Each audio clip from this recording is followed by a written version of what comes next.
In any given intellectual era, there are certain problems that are so large that they form not so much questions, but a kind of horizon in which a large number of other questions can be asked. These problems are few in number, and they tend to be so big that they're the kind of thing that you can go through a university for 4 years and never be told that it is a problem. In any case, I think the number one problem in our era could be expressed as follows. How do we get an account of ourselves as conscious, mindful, free, rational beings that we can make consistent with our conception of the rest of the universe as consisting entirely of mindless, meaningless, physical particles in fields of force? How do we reconcile, how do we make consistent what we know or think about ourselves with what we know or think we know about the rest of the universe? Now, this larger horizon manifests itself in a whole lot of specific questions that I'm sure you'll be familiar with. What exactly is mental illness? How does mental illness relate to physical illness? What kind of sciences are the social sciences? How do the social sciences fit in with the natural sciences? And more poignantly, how come we don't have the kind of progress in the social sciences that we've had in the natural sciences? How come so many of the social sciences are so boring, to put it more pungently? And then there are a whole lot of other things. What is the nature of the human mind? And how can we study the human mind? What's the best way to study the human mind? All of these are subsidiary questions within this larger question. The larger question is the central question in what is called the philosophy of mind. And these lectures are going to be about the philosophy of mind. Now, I hardly need tell you that at the present time, the dominant view in the philosophy of mind is that we've really got a solution to these problems. We've got this wonderful, magical, technological device that provides us with precisely the right model for ourselves. It's the computer. We are all digital computers, and our minds are computer programs. On this view, which I've baptized strong artificial intelligence, the mind is to the brain as the computer software is to the computer hardware. Now, later on, I'm going to have a great deal to say about that theory, but in this lecture, we're going to discuss the historical background of our present situation. How did we get into this situation? And I'm going to start with the works of René Descartes, a French philosopher in the 17th century, born in 1596, died in 1650, and one of the dominant intellectual figures, not only the 17th, but of really succeeding centuries. The 17th century was a century of genius. A great deal of our most fundamental assumptions and conceptions about ourselves and about reality come from the 17th century. Now, why was Descartes so important? Well, Descartes articulated a crucial distinction that's still with us. We think of it in common sense as the distinction between the mind and the body. And we tend to think of ourselves as consisting of two parts, a mental part and a physical part. Now, all of that is very much like Descartes and heavily influenced by Descartes. Descartes didn't, of course, invent this. I mean, this idea goes back to the Greeks, but it was the Cartesian formulation of this in the 17th century that has been so influential for subsequent thinking. And it is an oddity, I think. When I teach these courses in universities and I lecture on these subjects, I'm always struck by the fact that most of what I have to say and most of the debates would be completely intelligible to Descartes. I think he'd have no difficulty understanding the issues in the way we pose them because we're essentially using his vocabulary. So let me tell you a bit about his doctrines and how they have fared in the centuries after his death. Descartes thought of the universe as dividing into two types of entities: mental entities, or minds, and physical entities, bodies. And though he was in his way a revolutionary, Descartes accepted the Aristotelian idea that the universe consists of substances and these substances have essential properties. So in the Cartesian vocabulary, there are two types of substances in the universe: mental substances and physical substances, and each of these substances has an essence or an essential trait that makes it the kind of substance it is. Now, for Descartes, the essence of the physical is extension. All bodies, he thinks of, are extended in space. Spatial extension is the essence of physical reality. But in addition to physical reality, there is another kind of reality, and that's us, mental reality. And the essence of the mind, says Descartes, is thinking. And by thinking, he means any state of consciousness, not just cogitating, not just worrying about how to figure out your income tax, but any conscious state, whatever Descartes calls thinking. So we're to think of the universe on the Cartesian model as consisting of two metaphysically, fundamentally different kinds of entities. Mental entities whose essence is thinking or consciousness, and physical entities whose essence is extension. Now, what are we? Well, we are essentially mental entities. That is to say, we are thinking, conscious entities, but we also have bodies. And one of the central problems for Descartes is how does our essence as a thinking substance relate to our physical existence as material bodies? Now, these essential traits of thinking and extension lead to other differences, which, again, in this sort of Aristotelian way of thinking that Descartes had, he thinks of as modifications of the essential traits. In addition to being conscious, we are, as a form of our consciousness, we're free.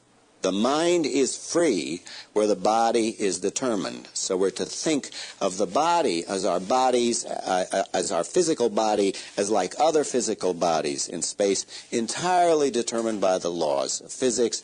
But where our mind is concerned, we have free will. Furthermore, our minds are indivisible. There's no way that we can chop up our minds into different parts. Whereas bodies, our bodies or any other physical body, says Descartes, is divisible. It's infinitely divisible, in fact, according to him. Now, this already has an important consequence for Descartes' overall view, and that is, it's going to turn out, minds are indestructible. Bodies can be destroyed, but the mind or soul is indestructible. The mind is something that cannot be destroyed by physical forces because it's not a physical entity. Minds are eternal, or in the Christian terminology, the soul is immortal. Furthermore, there's a special relation, a special knowledge relation that we stand in to our own mind, which is quite different from the sort of knowledge that we can have of physical reality. We know our own mind by a kind of inner awareness, and Descartes articulated this in what is his most famous sentence. He said, "I think, therefore I exist. Cogito ergo sum." Of all the things that we remember from Descartes, this is the one that first comes to mind. I think, therefore I exist. And Descartes originally presented that as a proof of his own existence as something that could not be doubted. For the very fact of doubting was itself a form of thinking, and the fact of doubting by itself, in the case of his own existence, was sufficient to prove his own existence. So he couldn't doubt his own existence. But that's the main part of the cogito ergo sum. It's the proof that each person can give of himself that he is a thinking being. For the mere act of attempting to doubt that is sufficient to demonstrate its truth. But there's another aspect of the cogito which follows from that, and that is that each of us is aware of ourselves. Each of us is aware of himself or herself as a thinking being by a kind of immediate, unmediated, non-inferential awareness. We know with certainty about the contents of our own mind by the act of cogitation, by the act of the cogito, by the act of I think. So in Descartes, then, you get three consequences of the mind as a thinking essence, of the mind as a conscious essence. It's indestructible. It's completely free, and we have certain and indubitable knowledge of its contents. We can't doubt the contents of our own minds. Well, so far, you might say, so good. I mean, this fitted in very nicely with Descartes' Christian beliefs. It gave him a doctrine of an immortal soul, and the distinction between the mind and the body was very useful in the 17th century because it appeared to give one domain to science, the domain of the physical, and preserve another domain for religion, the realm of the mental or the spiritual. But there are problems. I mean, the Cartesian doctrine, which is part of our popular culture. We think of ourselves as a mind and a body, and we sing songs about body and soul, and we have slogans about how the spirit is willing, but the flesh is weak, or maybe it's the other way around. I forget which is which. But in any case, Cartesianism is part of popular culture. I mean, as a famous French philosopher once said, the man in the street is a Cartesian. L'homme moyen sensuel. He buys the Cartesian doctrines more or less whole, but without the elaborate metaphysics. Okay, so far so good, but now we've got some problems, and let me tell you the problems that Cartesianism naturally gives rise to. And I have to tell you, most of these problems are still with us. They form part and parcel of contemporary philosophy and cognitive science today. The first problem is, if there are these two different realms, the mental and the physical, how are they supposed to relate to each other? And in particular, how can there be any causal relation between one and another?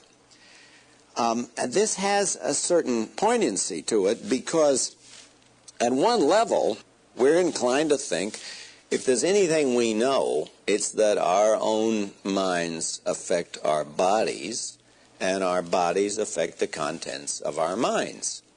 But if we're to think of these as separate metaphysical realms, I mean, there's this realm of the mental and the realm of the physical. If there are these two separate realms, how can they ever relate to each other? How can they ever cause each other? But all the same, we know it happens, right? I mean, look, there's always some philosopher who tells us the mind doesn't affect the body, but you just watch. I decide to raise my arm and the damn thing goes up. I mean, it's just a fact. And anytime I have doubts about this, watch. I can just raise it at will. I make up my mind to raise it. That's a mental event, goes on in a mental realm, and that damn thing keeps going up. You can get a tired arm if you think about Descartes long enough. And it works the other way, too. I mean, I hit my thumb with a hammer. It's just a physical event in the physical world. I mean, it's just an any old thumb and any old hammer. But all the same, something happens, right, in the realm of my mind. I feel a pain. It isn't just, well, there was this physical transaction. There was indeed. But on the other end of the physical transaction, something happened. It hurt. I felt it hurt. So we know that there is a causal connection. But in Descartes' terms, where you have two different kinds of things, it's very hard to see how there could be a causal connection. And I have to say, Descartes never really got a satisfactory answer to this. How do the mind and the body relate to each other causally? How can one cause the other? This, by the way, has come to be called the mind-body problem. When people talk about the mind-body problem, well, in large part, they don't know what they're talking about, but insofar as they do know, this is it. How can there be any causal connection between the two? And it's fair to say that Descartes never got a satisfactory answer, but he did make some heroic efforts. You got to give the guy a lot of credit. He went down to the morgue in Paris and cut up cadavers to try to figure out, well, where's the point? I mean, I got a soul in here, and I got a body out here. Now, where does the soul latch on to the body?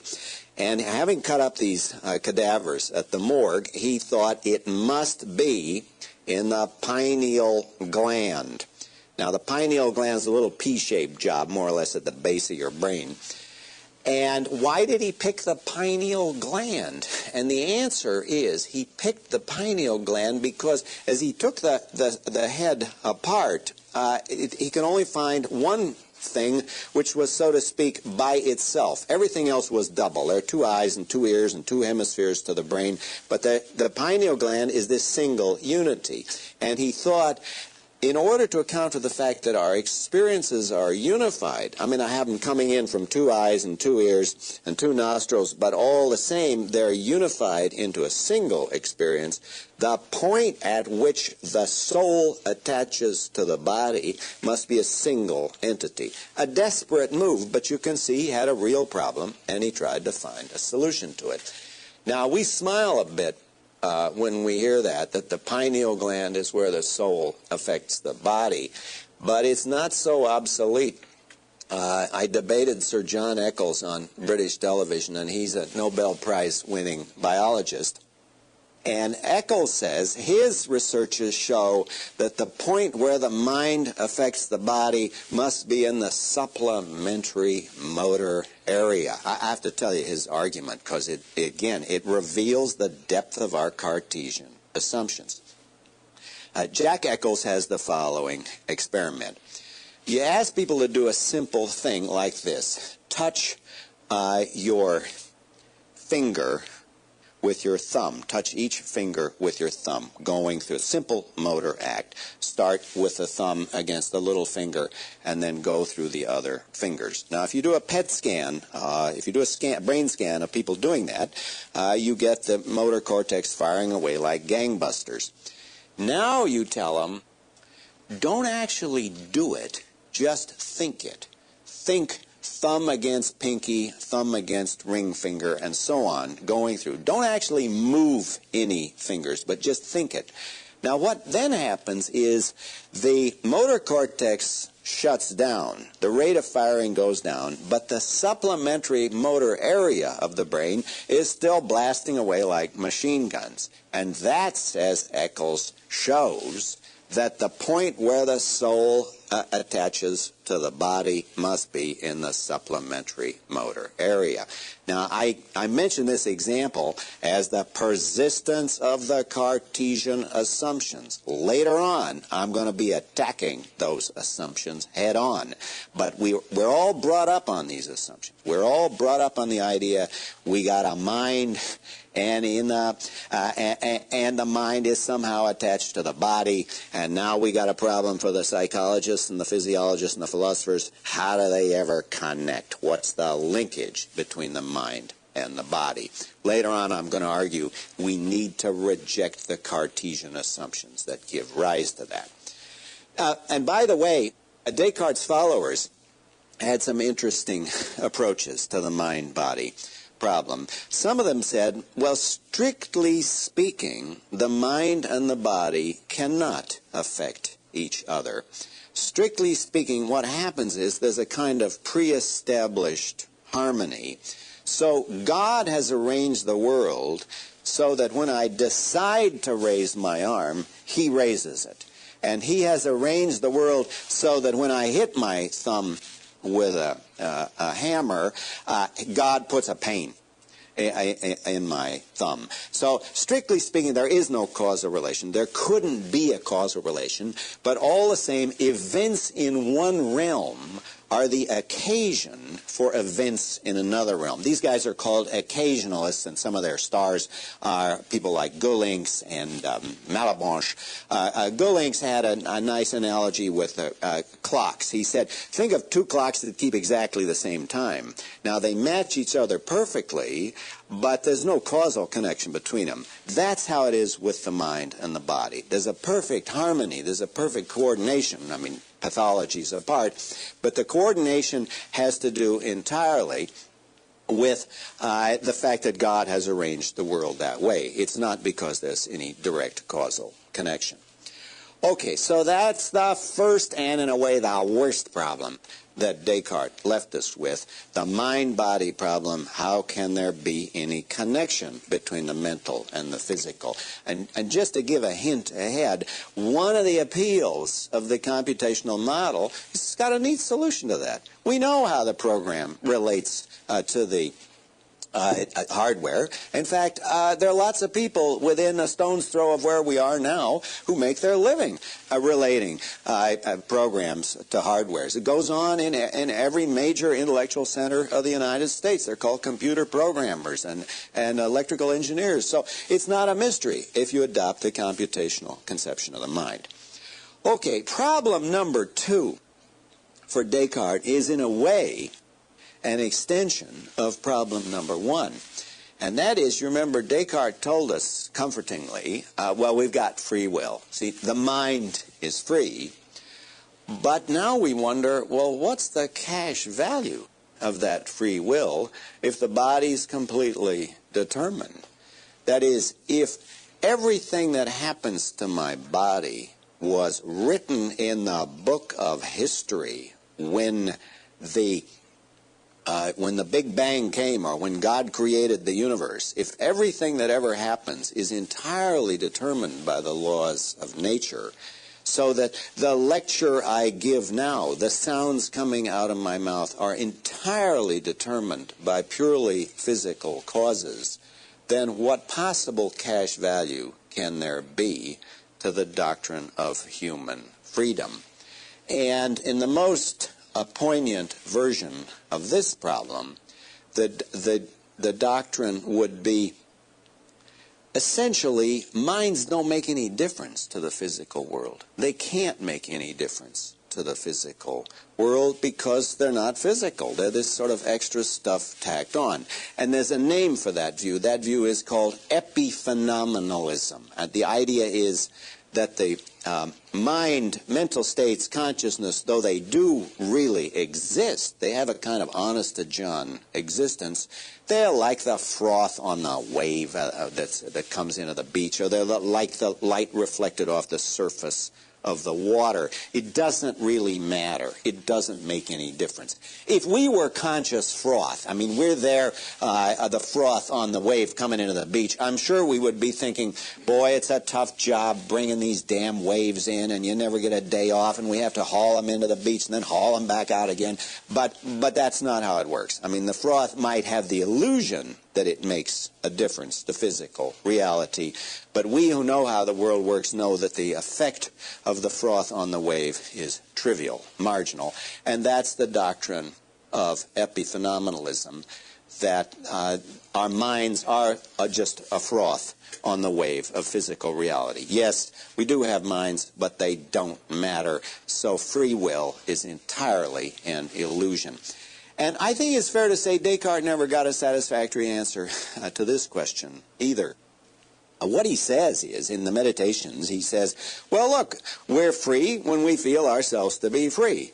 We're free when we think, oh, well, I'm acting freely. I decide to raise my arm goes up, so that's that.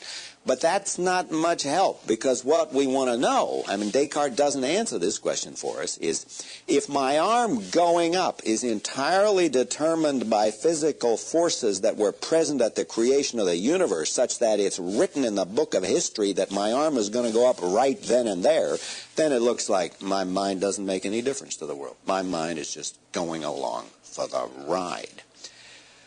Okay, now another set of questions, and this is our third question that Descartes left us with, is if I am locked in my own consciousness, if I am a conscious being locked into this prison of my own consciousness, aware of myself by way of the cogito, then how do I know all these other people have anything going on inside? I mean, all I see is a physical body. What makes me think there's anything going on by way of mental states inside these other bodies? What I see are physical bodies, and you say things to them and they make a noise through a hole in the lower half of their face when they answer you, but I have no evidence at all that they have any consciousness. And this problem also has a name. It's called the problem of other minds. How do I know anybody else has got a mind? Now, the Cartesians thought they had a solution to that, a kind of common sense solution to it, and that is, well, we know of other minds by analogy. So I hit my thumb with a hammer, and I feel a pain, and I cry out. So there are three steps. The hammer hits thumb, feel pain, cry out. Then I hit your thumb with a hammer, and you cry out. So I infer, oh, well, by analogy, then there must be this conscious state going on inside. You must be feeling a pain just like me. But if you think about that, that's a poor argument. I mean, suppose we actually try to treat this as a scientific experiment, and I want to know who has pains and who doesn't. So we all put our thumb on the table, and I take a hammer and pound around. What does science show me? This one hurts. Those others didn't feel a thing. I can hammer them all day, and I don't feel anything. So it looks like I don't have any good reason for believing that any of you has any mental states at all. It looks to me like if you were all cleverly designed robots, totally incapable of thoughts and feelings, you would be indistinguishable from what I'm seeing. So as far as I can tell, there's only one conscious person in the universe, this one. That is, there's only one person who actually has conscious thoughts and feelings, and the evidence that there's any other conscious thoughts and feelings is, roughly speaking, zero, because I never observe anybody else's consciousness. Now, this view tends to lead to a doctrine which Descartes, of course, did not accept, but it's hard to see how we avoid it, and that's the doctrine that essentially I am the only conscious being in the universe, and that doctrine has a name. It's called solipsism.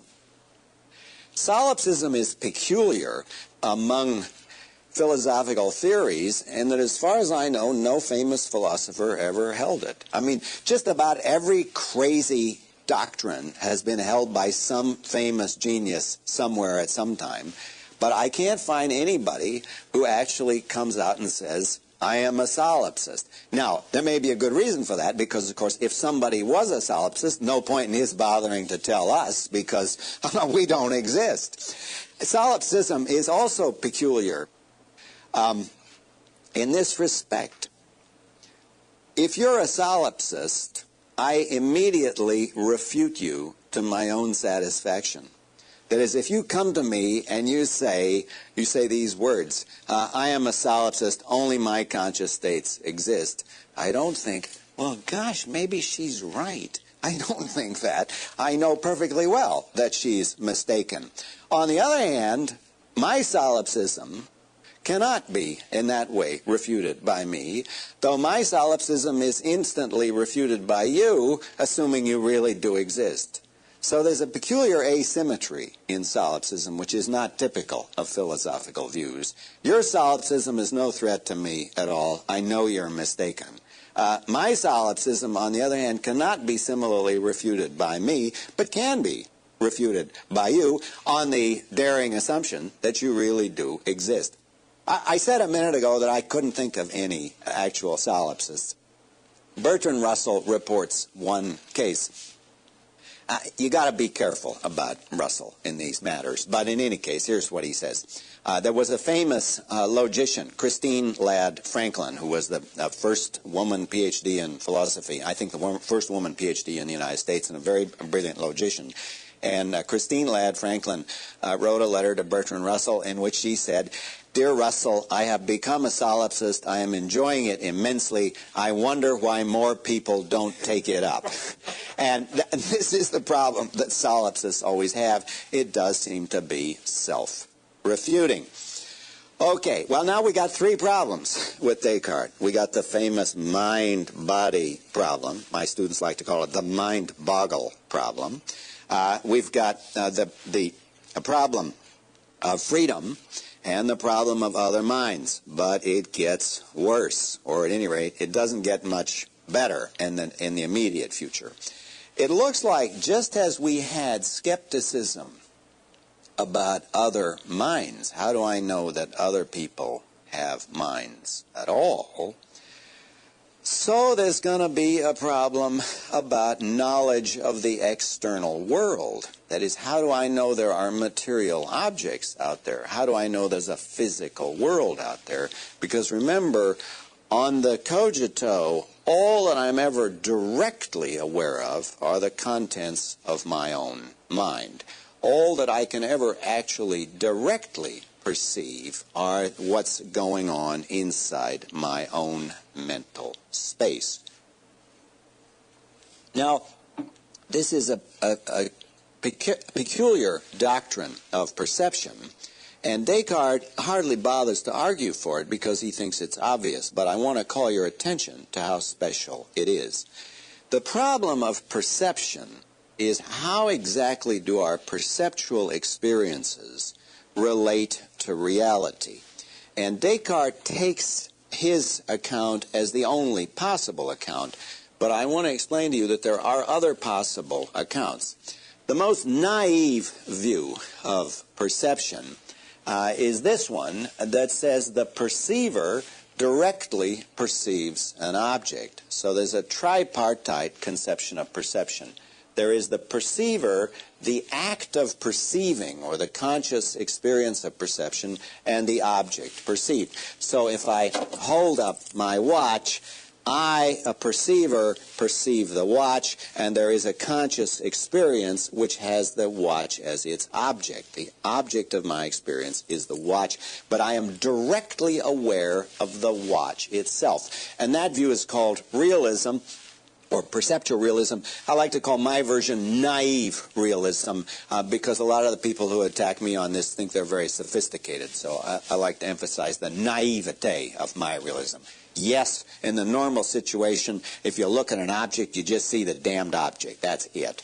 I mean, there are special problems about illusions and hallucinations and so on, but in the normal case, when you look at something, you really see it. That's not Descartes' view. Descartes' view is that all you can ever really perceive are the contents of your own mind. All you can ever perceive are your own ideas. But then that raises the question, what's the relationship between the ideas you really do perceive and the object that you don't perceive? So I look at my watch, all I can ever perceive are my ideas of a watch, and then on the other side of my ideas, on the other side of my experiences, I suppose there's a watch there. But how do I know there really is a watch there? So you've got a radical skeptical question. How do I get from my ideas to the external world? How do I know on the basis of the perception of my ideas that there really are objects there? That theory of perception, that we perceive a kind of pictures of the world, where it's as if we're locked in a movie house and all we can see is the movie screen that's going on in our head or in our mind. When we want to know if there's a real world on the other side, that's called the representative theory of perception, or sometimes it's called representative realism.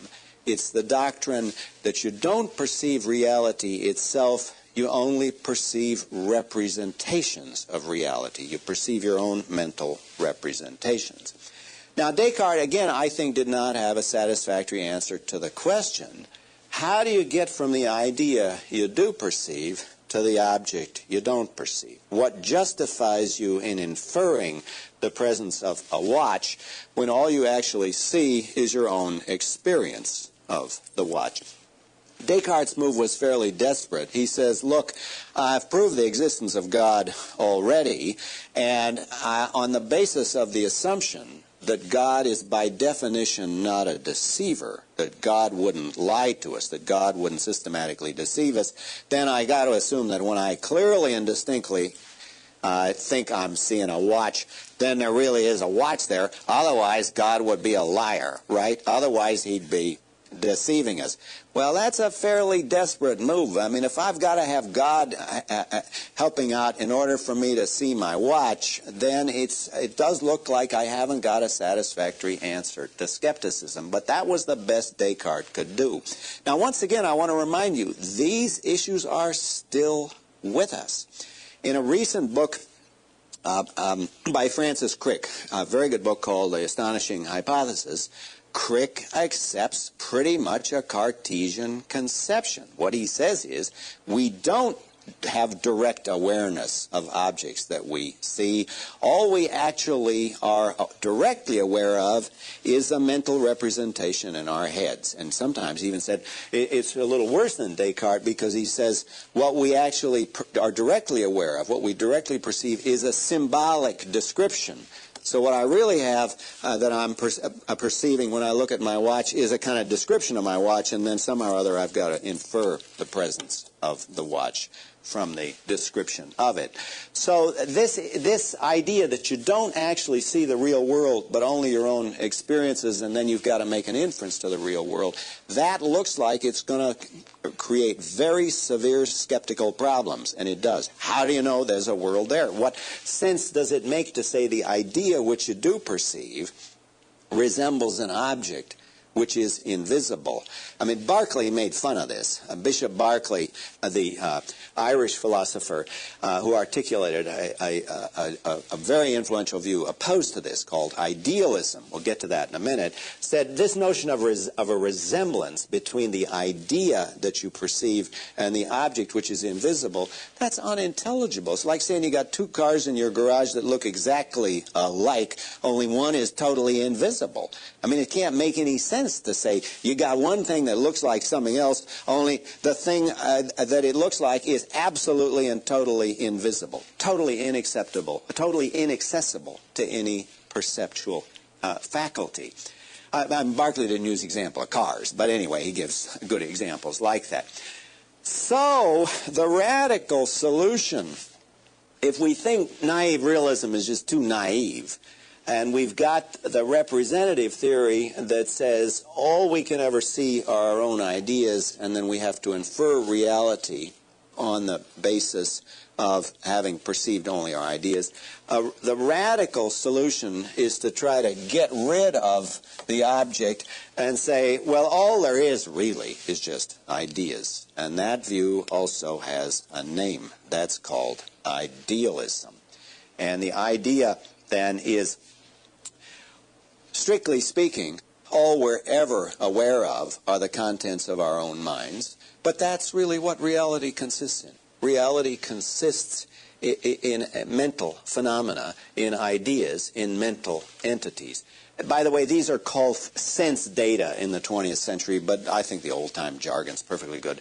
And idealism leads to the 20th century doctrine which says every physical reality can be entirely, exhaustively accounted for in terms of sense data or phenomena. So idealism is sometimes, in its 20th century version, is called phenomenalism. Okay, just to give you some names and numbers of the players here, the superstars of the representative theory are Descartes and Locke. The classical idealist is Berkeley, though I think if we read Hume carefully, we can see he's committed to it, though he's, as is usually the case with Hume, he's ironical. And the most influential idealist was Hegel. And then, of course, we have special problems with Kant, which I may mention later on. In any case, now we're going through the Cartesian problems, and we've so far got 4 serious problems that he hasn't got an answer to. They are the interaction between the mind and the body, the nature of free will and epiphenomenalism, the problem of other minds, and the problem of skepticism about the external world. Now, there are 2 other problems in Descartes that I want to mention. They're less important than these 4, but still, I think they're revealing. I mean, the fact that he had these as problems, I think, tells us that there are some really serious difficulties with his theory. One is the problem of sleep. Descartes, you remember, says minds are always conscious, and we are essentially a mind. So if we should stop being conscious, we would cease to exist, because that is our existence. Our mode of existence is thinking or consciousness. Well, how's he going to account for the fact that pretty much every day we have long periods of unconsciousness every time we go to sleep? And his answer, I think, is revealing. He says, you're always dreaming a little bit. You got to have some little bitty dream going on. Now, that's a pretty desperate speculation, but there is at least a certain amount of a fragmentary psychological evidence for it. When they do these unfortunate experiments on their freshmen and they make them sleep with all this apparatus on them, whenever they wake them up, the kid will always report there was some dream going on. Even when they're not in REM sleep, rapid eye movement sleep, you get some report of a dream. Of course, I don't believe Descartes is right that there is no such thing as a state of total unconsciousness, but dreams are more pervasive than had been supposed. So Descartes' speculation had some strength to it. Another, and the final problem I want to list for Descartes is the problem of animals. Now remember, you see, there's a religious subtext to Descartes. It isn't just that we got a soul and a body, but the soul gives us the domain of religious faith and religious doctrine, and bodies are the area of scientific investigation. But now, what are we going to say about animals? If animals also have souls, then it looks like, to put it very crudely, heaven is going to be very overpopulated. I mean, if every flea and every ant has an immortal soul, then it looks like there are going to be an awful lot of immortal souls. And it does seem uncomfortable, to say the least, to think that every animal has an immortal soul. Descartes courageously adopted a radical solution to this difficulty, and his followers were even more radical, Malebranche in particular. What they said was, animals are just very cleverly constructed machines. Animals do not have conscious states. When you see an animal you see a dog hit by a car, and the dog is making a lot of noise, and you think, oh, it must be terrible, poor doggy.